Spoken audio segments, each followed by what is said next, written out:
Hey there, welcome back. When it comes to removing distractions in your images, there's a couple of different programs that you can have a look at. And what I'm going to do today is I'm going to take this image and I'm going to take it into Lightroom.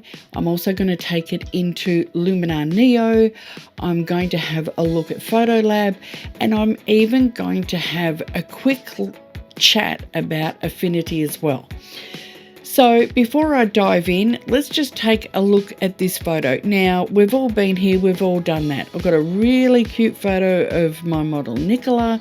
We were out cherry picking, which is just a classic summer activity, but there were so many people around. It was really hard to get a more pulled back shot without people in the image.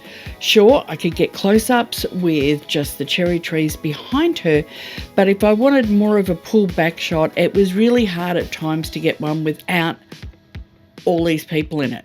Sometimes you've got somebody who's photobombing, or you just end up with something in your background you don't want. Now, I'm in the develop module in Lightroom Classic, and this is the latest version of Lightroom Classic. So if I go here, it is 15.0.1 release. So if you're on an older version of Lightroom, it may not do this. Now, what I'm going to do is I am going to jump into the remove part. I'm going to go into remove. Now, couple of things I can do. One is I'm going to click on people, and it has detected that entire group, and I'm going to click remove. And sure, it takes a couple of seconds, but look how perfectly it removed them. If I go into the before and after, check it out. And because they're a little blurry anyway, it works perfectly in this instance. Now, let me take this image into a couple of other programs and let's go have a look. Okay, so I'm just going to reset that.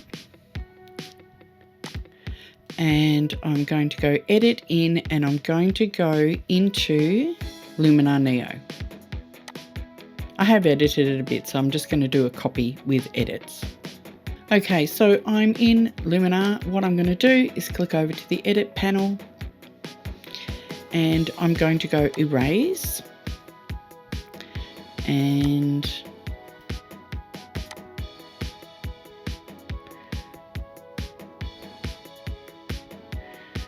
I'm just going to go and do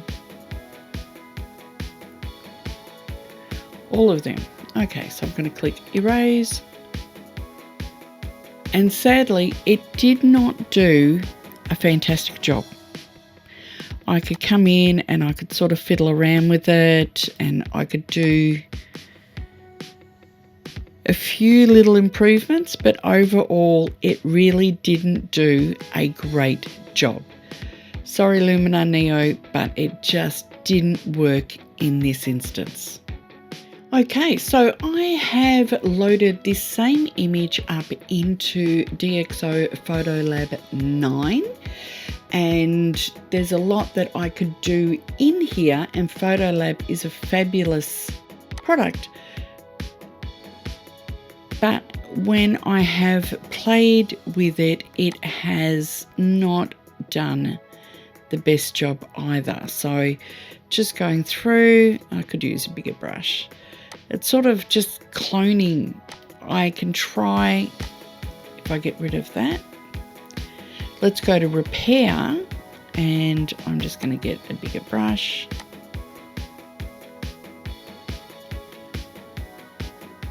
And again, it's just grabbing something similar.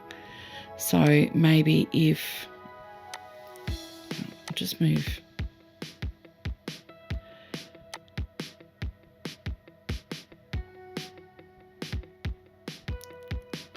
Again, it's really just not doing a great job.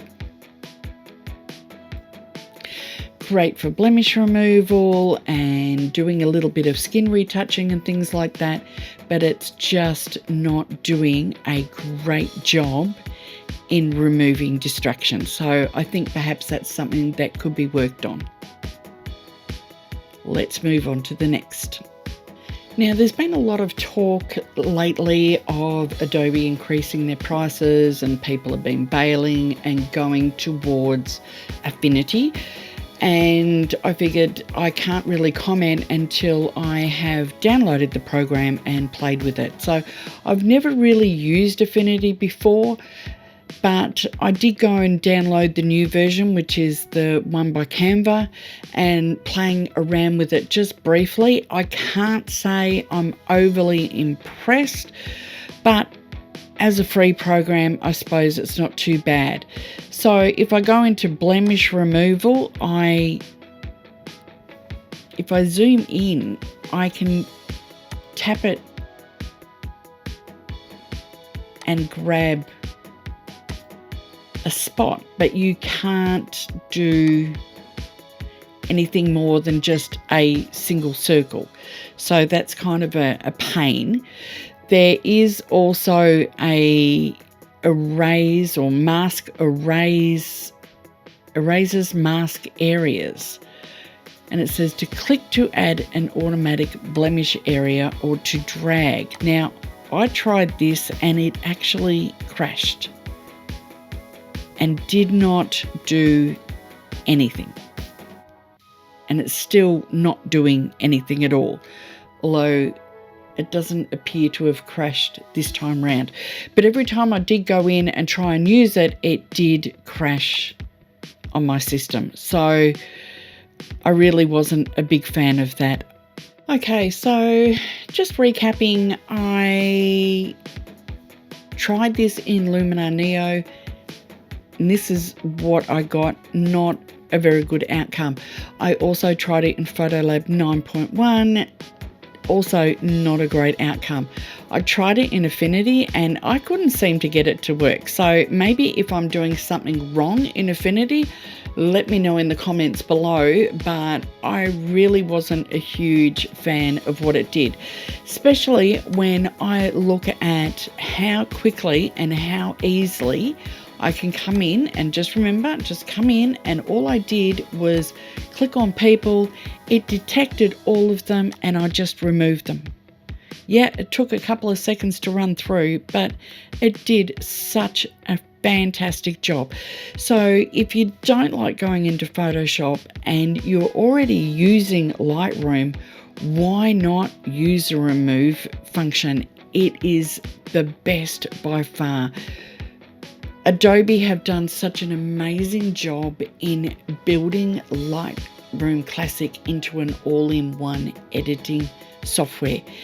As long as you don't want to create art or go and do anything fancy or, digitally paint over your images, if you're just looking for photo editing, retouching, removing distractions, everything all in one bundle, I still think that Lightroom is probably the way to go.